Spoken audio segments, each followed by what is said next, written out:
When you were Transportation Secretary, you too oversaw the grounding of a Boeing aircraft, the 787 Dreamliner, back in 2013. The fact that this would be the dynamic that's taking place, how unusual is it, and what's your reaction to it? Well, I'm not surprised that the board took the action that it took.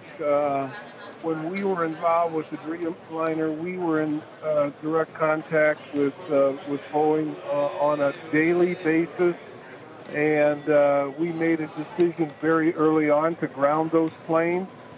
The CEO didn't like it at the time, but I didn't really care because I was looking out for safety.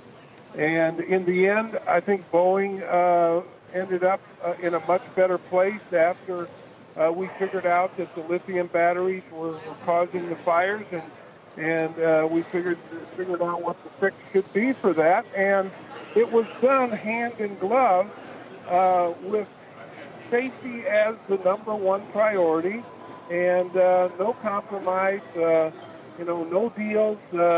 Let's find the fix and let's fix it. And I think in the end, probably the board felt that this has gone on too long, and the fix hadn't really been found, and the relationship with the FAA was not as great as it should be.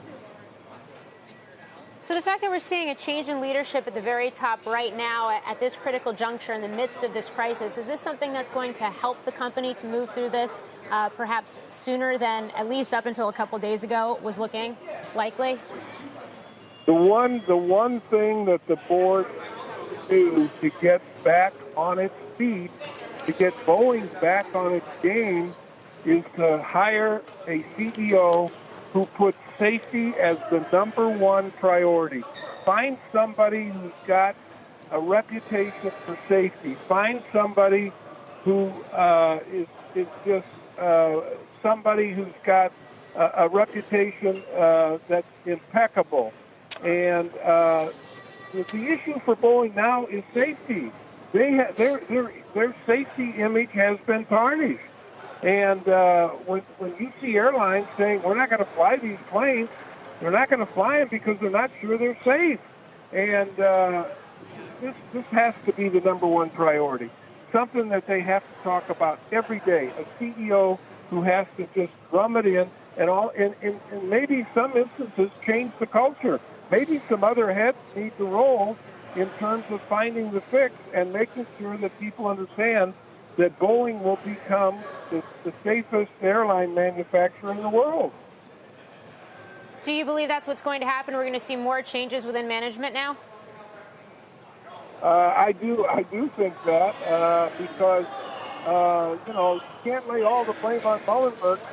The fact that the fixes haven't been found goes all the way up and down the chain, and so I would be surprised if there'll be some other heads roll.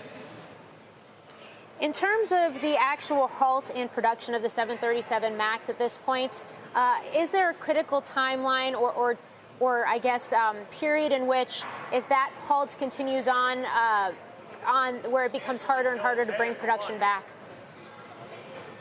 Look, until everybody that's working on the fix gets the idea that the fix is not going to be done until there's 100% assurance that these planes are safe and that they can be